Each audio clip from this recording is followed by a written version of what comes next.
High, আসসালামু আলাইকুম। আশা করি সবাই ভালো আছেন। তো আমাদের মেগাস্টার শাকিব খানের নিঃশ্বাস এই গানটি আমি এখনই পুরোপুরি শুনে নিলাম এবং গানটি শুনে মনে হচ্ছে যে হ্যাঁ, গানটি দিলকে ছুঁয়ে যাওয়ার মতোই আছে। আমি বলি বারবার এটাই, কারণ আসলে গান প্রথমেই কিন্তু সেরকম ভালো লাগেনি, কিন্তু দুইবার শোনার তিনবার শোনার পর মনে হয়েছে যে হ্যাঁ, গানটি ভালোই আছে আর কি,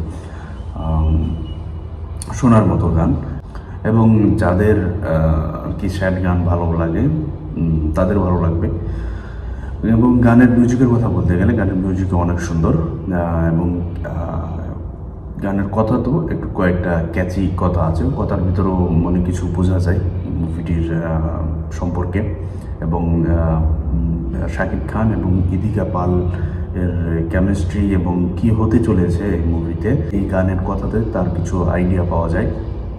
এবং এই ভিডিওর কথা বলতে গেলে এই গানের ভিডিওতে তেমন নতুন কিছু নাই, হ্যাঁ কয়েকটা নতুন কিছু দেওয়া হয়েছে, আর বাদবাকি যেগুলো আমরা টিজারে দেখেছি সেগুলোই এখানে অ্যাড করা হয়েছে।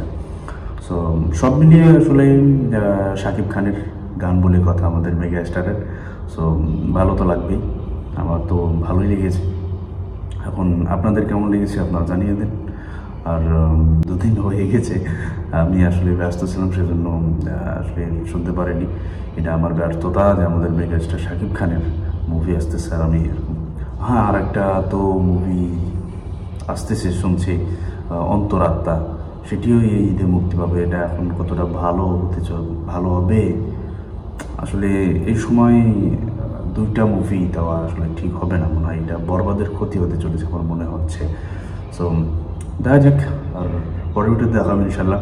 সে পর্যন্ত সবাই ভালো থাকুন, সুস্থ থাকুন, এবং এই গানটি আপনাদের কেমন লেগেছে তা অবশ্যই কমেন্টে জানাবেন। সে অবস্থায় আসসালামু আলাইকুম, ভালো থাকুন, আল্লাহ হাফেজ, ভাই।